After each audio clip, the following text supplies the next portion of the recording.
Nel lontano 2004, Matera divenne il set scelto dall'attore e regista Mel Gibson per girare alcune delle scene più iconiche della Passione di Gesù, dopo Pasolini che nel 1964 ambientò a Matera il Vangelo secondo Matteo. Oggi 2025, 20 anni dopo, sta per riaprirsi il ciclo narrativo con il sequel, nel quale Gibson tornerà in Italia, a Cinecittà, ma anche in diverse location in Puglia, quali Ginosa, Gravina, La Terza, Altamura e anche ovviamente in Basilicata, a Matera, ripercorrendo le zone e i luoghi apparsi in precedenza. Come sostiene lo stesso Gibson, il ciclo narrativo percorrerà le vicende dal principio, dalla caduta degli angeli alla morte dell'ultimo apostolo. Ma quello che vi racconteremo oggi è il rapporto di amicizia tra lo chef Gigi San Rocco della Trattoria Lucana di Matera e Mel Gibson.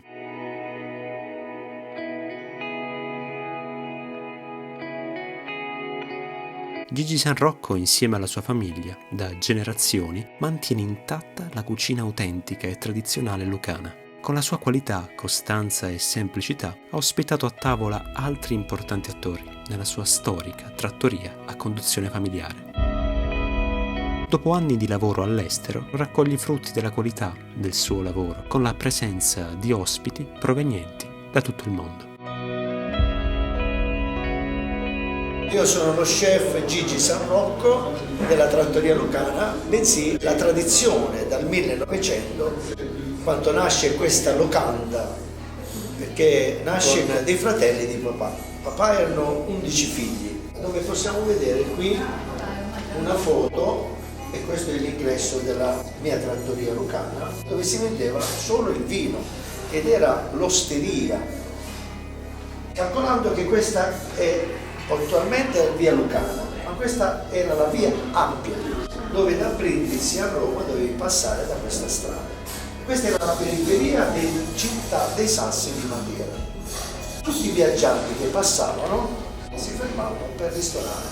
Nel 1955, mio papà era l'11°, prende gestione con mamma con 8 figli.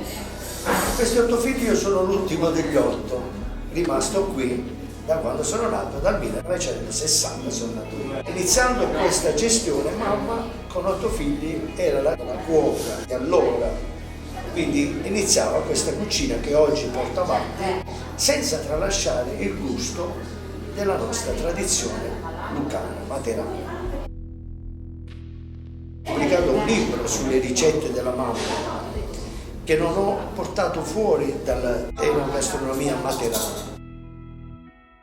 E mamma diceva, partendo da un buon olio, fai una buona cucina.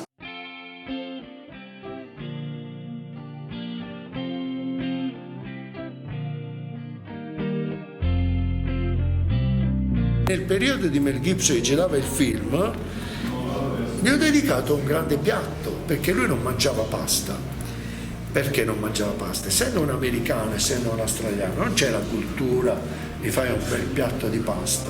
E io nel primo giorno, secondo giorno, terzo giorno che mangiava solo carne, la prima volta che veniva a Matera, che doveva girare questo film, La Passione di Cristo, il terzo giorno lo prendo, lo porto in cucina, dico Mel, ti chiamo Mel perché ormai siamo diventati quasi amici nel terzo giorno, e ti preparo un bel piatto di pasta.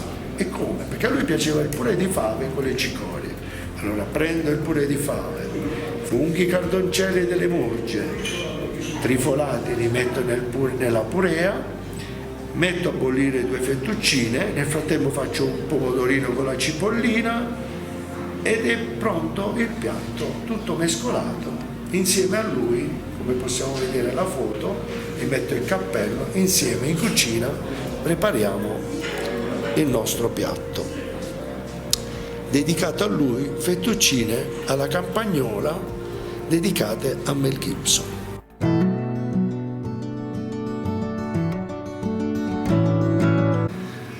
Sì, tanti ospiti che ho avuto qui nella Trattoria Lucana, anche 007, Imma Tataranni, nella nostra fiction di Imma Tataranni, King David, cioè parliamo di anche storicità.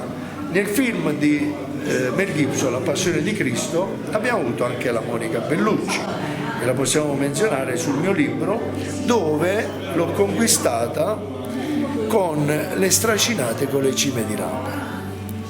In che senso? Nel senso che lei mangiava 2 piatti, primo e secondo, erano 2 piatti che per lei era un primo e un secondo, lo stesso piatto, ne mangiava 2. In effetti nel mio libro ho menzionato proprio questo, e c'è una foto e c'è il piatto che lei mangiava. Quindi con il mio cibo, i miei piatti, ho conquistato tante star e tanti film.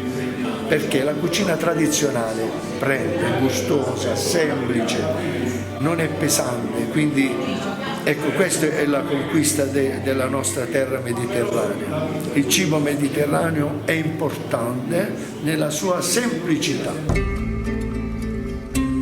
Daniel Craig ha fatto un film bellissimo a Matera, 007, è stata una bella storia nei sassi di Matera e nella città, nel cuore della città, che ha girato questo film ormai visto in tutto il mondo. E a tavola Daniel Craig? A tavola mangiava bene, e anche lui gustava i piatti e si manteneva, e gli ho dedicato un piatto semplice. A lui gli piaceva i spaghetti alla San Giovannina. Incomincia a mettere 2 capperi, 2 acciughe, 2 olive, incomincia a mettere i pomodorini, a quelli appesi, cioè tutto quello che c'era in casa, e preparava questo piatto. Quando arrivano a Matera attori, VIP, star, non lo so, Matera è magica, la città più antica del mondo, una delle terze città più antiche del mondo. Matera magicamente mette a suo agio anche i grandi personaggi. Perché? Perché ha questa magica visiva di questi sassi, l'aria, la cultura che noi abbiamo nei nostri sassi. E grazie ai nostri antenati, noi in quest'epoca, che ci hanno lasciato questo grande patrimonio, che noi, grazie al 1991-92, c'è stato l'UNESCO che ha detto: voi dovete riprendere questa città più antica del mondo. Mi hanno chiamato tantissime televisioni, grazie a Mel Gibson. Nel 2002 nasce il film La Passione di Cristo. È vero che lui girava il film e io giravo il mio libro, La Passione di Cristo, La Passione di Gigi. Nel mio libro ci sono 20 ricette e 20 opere artistiche. Grazie a tutta questa mia esperienza mi hanno chiamato tantissime televisioni. Sono andato a cucinare anche nel mondo per Mel Gibson, a New York, al Fancy Food di New York nel 2008. Sono stato in Russia, sono stato a Sofia, sono stato a Milano 2 volte per la BIT, poi televisione. Ma sono ancora tutt'oggi, non mi hanno sfidato il tagliatore di zucchine nel mondo, dove ha chiamato Italia's Got Talent, Alessandro Borghese, Rai 1, Rai 2, un po' tutte quasi in televisione, perché vedendo questa mia performance, quindi ho tagliato 1 metro di zucchine, 150 pezzi, bendato in 23 secondi e 6 decimi, quindi Guinness dei primati. E con un semplice coltello, mettendo 6 pezzi di zucchina, e nasce questa trattoria. Ha questa storia di 120 anni di tradizione, di famiglia. Quindi oggi come oggi sono io la 4ª generazione, ancora tutt'oggi la mia famiglia personale, moglie e figli, sono la 5ª generazione. Questo è il concetto della trattoria lucana, Matera via Lucana. Speriamo che le immagini e la narrazione vi abbiano offerto una nuova prospettiva di questo luogo. Detto questo, se il video vi è piaciuto, lasciateci un mi piace, iscrivetevi al canale se non l'avete ancora fatto, lasciandoci anche un commento, che per noi è sempre importante, e condividetelo con i vostri amici per far conoscere a più persone le meraviglie di questo mondo. Grazie per aver viaggiato insieme a noi e vi diamo appuntamento al prossimo video.